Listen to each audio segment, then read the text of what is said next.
there are more things in life to heal from than just a narcissistic parent. And it's not about the parent at all, or all the things. It's about how the things affect us, what they trigger in us that needs releasing and accepting to release, and how we can move forward. Whoa, okay, I wasn't ready.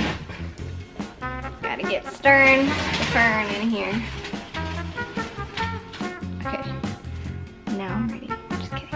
I need my coffee. Because it's 6 o'clock in the evening. I colored on my leg because I have a hole in my black pants. It's 6 in the evening, and what is 6 in the evening without coffee? I don't know.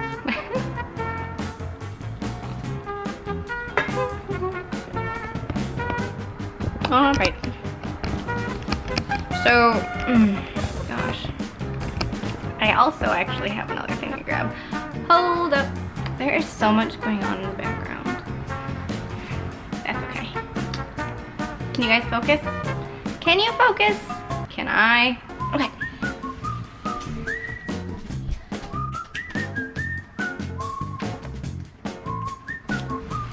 Whoa.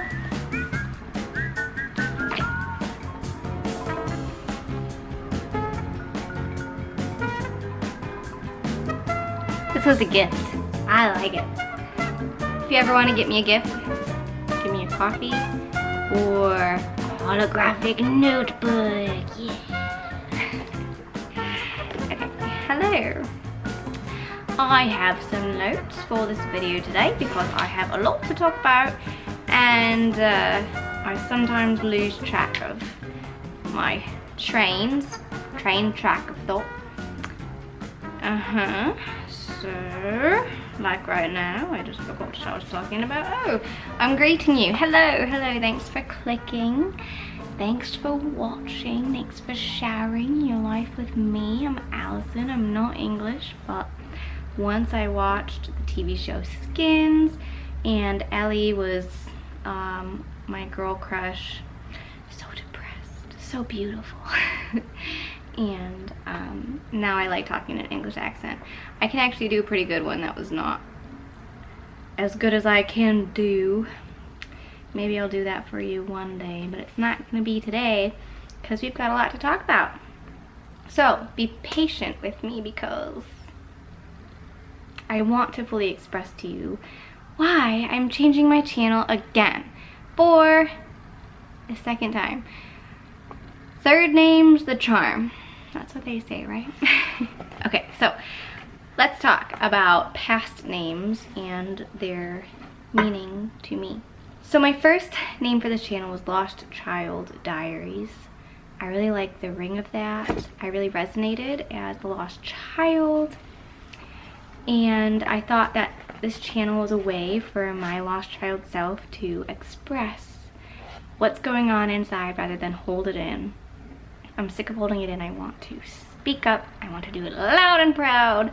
And I put diaries at the end because I felt I only had real authority to talk about my experience.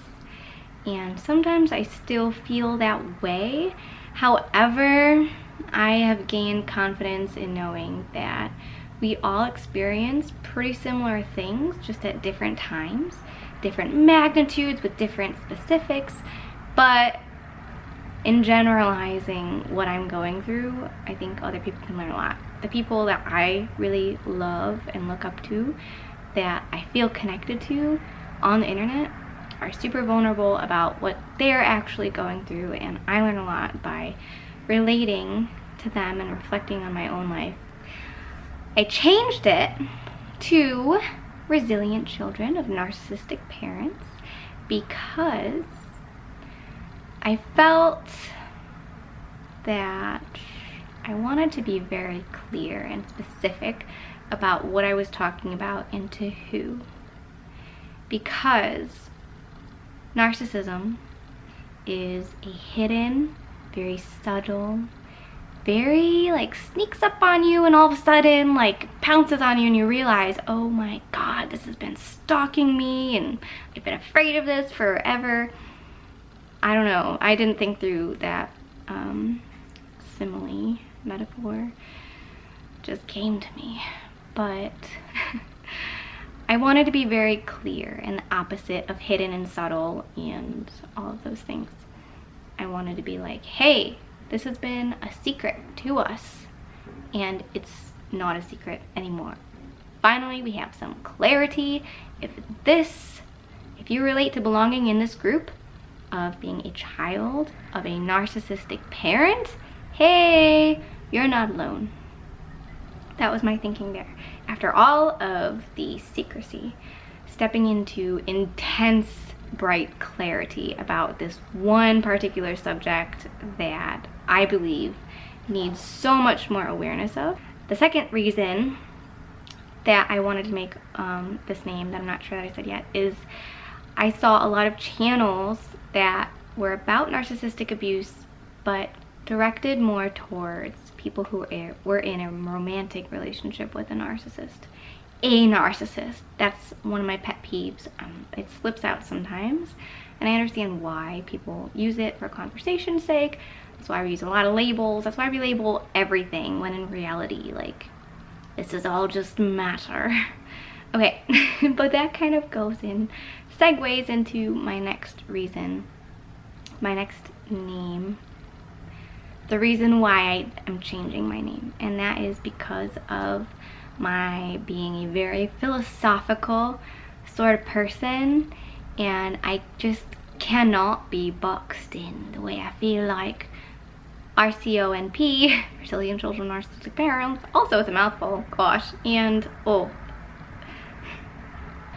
feel like I was putting all of my problems in this neat little box and putting a label on that box that said narcissistic parenting, and yeah, blaming everything, all of the shit that was going on inside me and exuding out beyond me due to what was going on inside, you know, all my behaviors and how I was influencing the world and perceiving the world.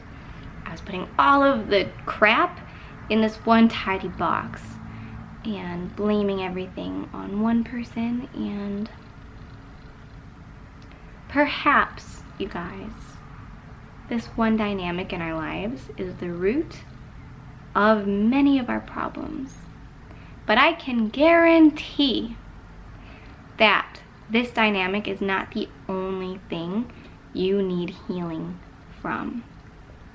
Personally, I need healing from my core wound, which is my entire family. And yes, again, perhaps the entire family's problems were rooted in this one person, but I just don't believe that. I believe my notebook, I gotta let go, use both hands, because when I get on camera, I just all of a sudden, I need to talk with this. I believe that not only my mom, but my dad contributed a lot to my direct issues. Not to place blame on them, but also that they're adult children of dysfunctional parents themselves. So it's this whole family lineage that trickles down to us. But even beyond the family, and again, perhaps it's all because I had these roots of this family dysfunction, and perhaps the dysfunction was worsened by the roots of a narcissistic parent. But I also had dynamics that were outside of my home life. I did not enjoy the social aspect of school. I liked learning, but I also didn't, I was exhausted of like the whole mundane system that's in place and of all the interactions, the people. And I think I felt very judged and brought that you know, projected my issues outward. I think it comes back to me, which I'm getting there. But besides school, I danced a lot, and my dance group turned out to be a really toxic environment and situation dynamic for me. My teachers, oh, I was trying. If you're being patient with me, I appreciate it. If you're still here, I appreciate it. I'm going good places, I promise. I'm just taking a while getting there. Story of my life. Oh my God, my dance group, my teachers, we were just, I think it's all fated. I wanted to impress this dance teacher of mine so bad, and so did everyone else. And I think that really was a dynamic like that. You know, I did competitive dancing. It was competitive. You know, you go up there and you want to express yourself, but people are literally judging you. Like, no. I don't have regrets.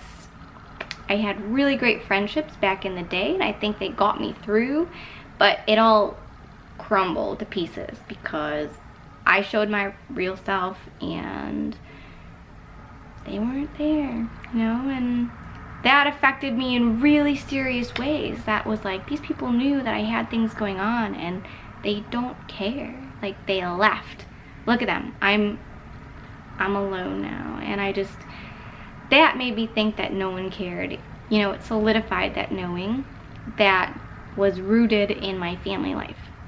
Moving on, I had bosses who were narcissistic, 2 of them, like 2 distinct, very narcissistic bosses, and they were manipulative, and I like was so triggered and I just wanted justice. And yeah, I have other situations that have happened in my life that perhaps were rooted in having a narcissistic parent, but overall, they affect me. They all provoked something in me that needs to heal. And I need resilience from all of that, from whatever that is inside. There are more things in life to heal from than just a narcissistic parent. And it's not about the parent at all, or all the things. It's about how the things affect us, what they trigger in us that needs releasing and accepting to release, and how we can move forward. Moving on to how we can move forward. What proactive resilience means to me is taking an active role in our healing, in our lives, taking the reins. We have been passive, letting the world act upon us. And proactive resilience to me means doing things in each moment that set us up for success and align us more with what we want, and aligning what we say, think, and do with what we want. It's a very continuous and holistic way of healing. And in that holistic aspect, you know, I think there's the physical, the mental, the emotional, the spiritual bodies, but also beyond ourselves in the external world, there's more than our narcissistic parent. There's more than our immediate family. You know, I heard one time that your immediate family is your biggest influence until you're 7. After that, it's your peer group, and then, you know, maybe your spouse, maybe then your family. I don't know how it evolves over time. It's different for everybody.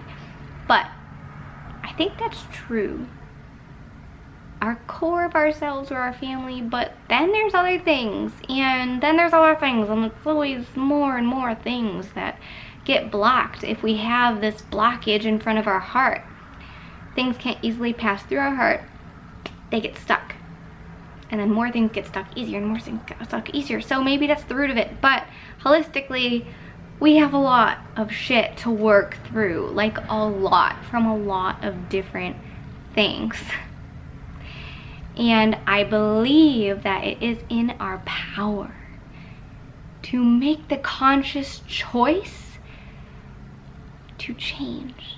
And to decide we aren't gonna live like this anymore and we're gonna get better. While I believe that there is a lot of meat, a lot of good stuff in psychoanalytic, unconscious, psychological desires and drives underneath the iceberg, things that motivate you to do, say, think, all the things that you do, say, and think. And while our family did affect those, as humans, we have consciousness. We have the ability to make choices that can take us either here or there. And that choice takes us either here or there. And while I don't believe there's a right or wrong thing to do, I believe that if you make the right choice time and time and time and time and time and time again, you go in the direction that's right for you. Okay? And I can't tell you what's right for you. And by you watching my videos, I don't want you to think that what I'm doing is right for you. Okay? Let's make that very clear.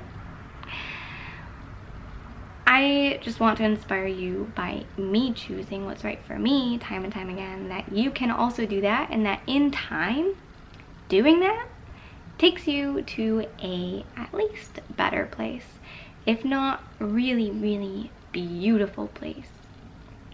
Someone once told me, who had a hard childhood, that they appreciate the present because they've had it worse than they have it now. And that's kind of resilience.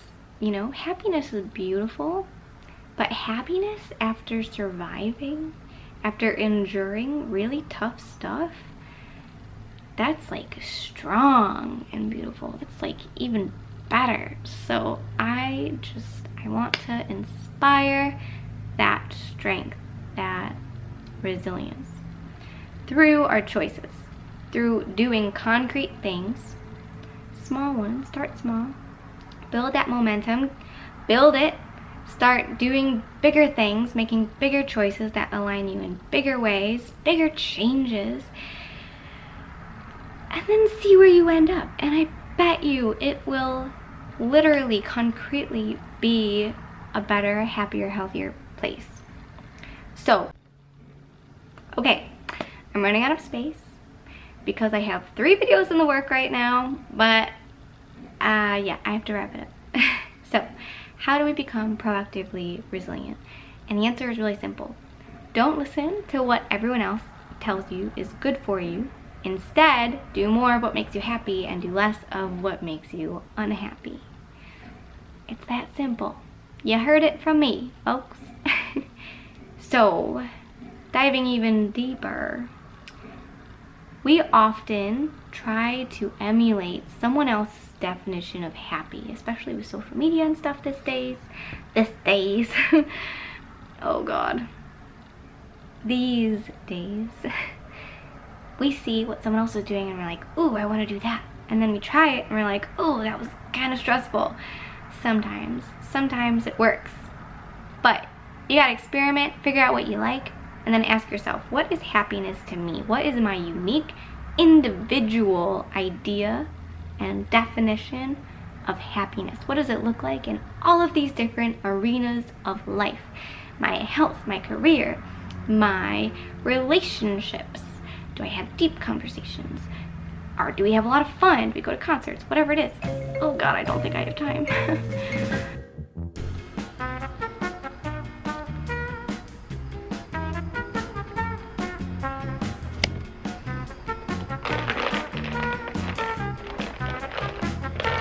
Yay, treats!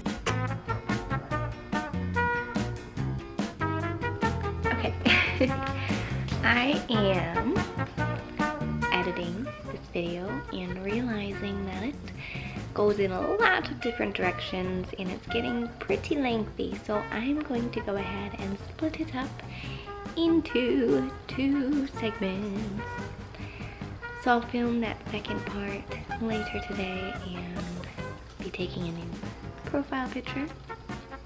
I just put my hair up. You think this is a good look? It's gonna be out by the time you're watching this, so it doesn't matter. I'll talk to you soon. Thanks for watching.